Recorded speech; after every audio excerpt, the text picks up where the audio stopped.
Petite info avant de commencer, est-ce que vous saviez que nous étions plus d'1 milliard à être confinés en ce moment pour éviter la propagation du virus? On se sent tout de suite moins seul, n'est-ce pas?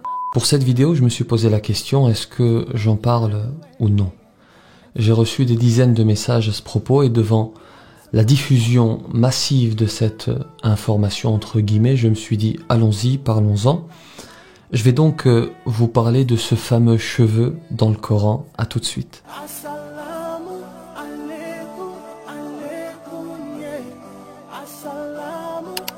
Bismillahirrahmanirrahim. Assalamu alaikum wa rahmatullahi wa barakatuh. Bonjour à toutes et à tous.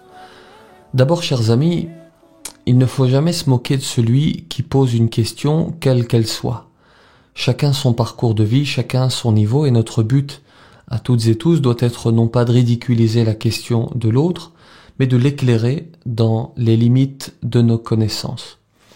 D'un côté donc, lorsque je suis sûr d'une information, j'en fais profiter mon prochain sans condescendance, sans me poser en grand connaisseur, et de l'autre, si je n'ai pas de réponse à une question qui m'est posée, ou si je ne suis pas sûr d'une information, je me tais et je redirige la personne qui me questionne vers quelqu'un qui a de la science. Parce que l'islam, ce n'est pas un jeu. On l'a vu par exemple dernièrement avec cette fameuse prière commune. Des internautes ont lancé un appel international à prier tous ensemble contre le virus à une date et un horaire précis.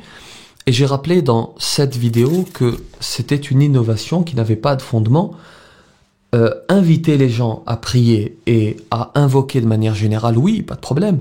Mais se mettre d'accord sur un moment particulier pour prier tous ensemble, ce n'est pas nécessaire et surtout ce n'est pas fondé. La semaine dernière, le message suivant a été partagé des milliers de fois. Donc vous cherchez dans le Coran le Baqara ou bien le Maïda. Et si vous tombez sur un cheveu, subhanallah, vous prenez ce cheveu et vous le mettez dans une bouteille d'eau et vous faites boire l'eau à toute votre famille. Je vous le dis tout de suite, c'est évidemment faux. Je serais même tenté de vous dire qu'il s'agit d'une pseudo-information tellement farfelue qu'il n'est même pas nécessaire d'argumenter. Mais allons-y tout de même, je vais vous donner 2 arguments très rapides. Le premier, le voici. Sachez que ce n'est référencé dans aucun verset, aucune tradition prophétique, aucune parole de savant. L'islam, c'est une religion qui est fondée sur des textes. Et lorsqu'on les consulte, on ne trouve aucune mention de cette pseudo-recommandation. Il n'y a donc pas de fondement. C'est certainement sorti d'un cerveau humain, les gens ont partagé, et c'est ainsi devenu une vérité pour beaucoup, parce que aujourd'hui, malheureusement, la règle est la suivante. Ce qui est partagé massivement est forcément vrai. Le deuxième argument, il est celui-ci. La logique, la science, la réflexion ont une place prépondérante en islam. Et de nombreux versets mettent en avant cela. Aussi, le fait de trouver un cheveu dans le Coran, parce que c'est ce que certains ont fait, ils ont ouvert le Coran, ils ont trouvé un cheveu, ils ont dit voilà, c'est la vérité. Le fait de trouver un cheveu dans le Coran n'est pas suffisant pour accréditer cette pseudo-théorie.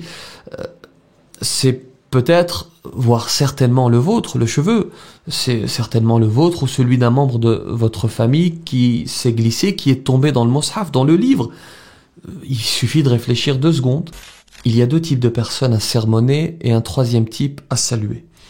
D'abord, pour celui qui a inventé cette fausse recommandation, il y a des textes clairs à ce propos. Par exemple, le prophète, que la paix soit sur lui, dit « Man ahdatha fi amrina hadha ma laysa minhu fahuwa radd » Celui qui innove dans notre religion quelque chose qui n'y est pas conforme, son acte est rejeté.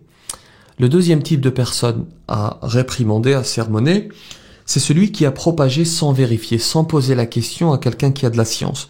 Le prophète, que la paix soit sur lui, dit « Kafa bil mar'i kadhiban an yuhadditha bi kulli ma sami'a » Il suffit comme mensonge pour l'homme de rapporter tout ce qu'il entend.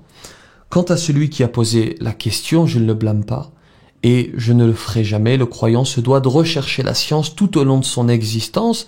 S'il ne sait pas, il pose la question, mais cette recherche de science va lui permettre petit à petit de rejeter directement toutes ces innovations.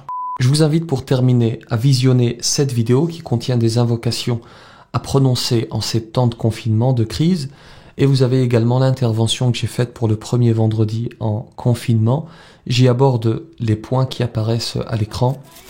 Je vous laisse. Mon fils m'attend avec impatience pour jouer. Que la paix soit sur vous. عليكم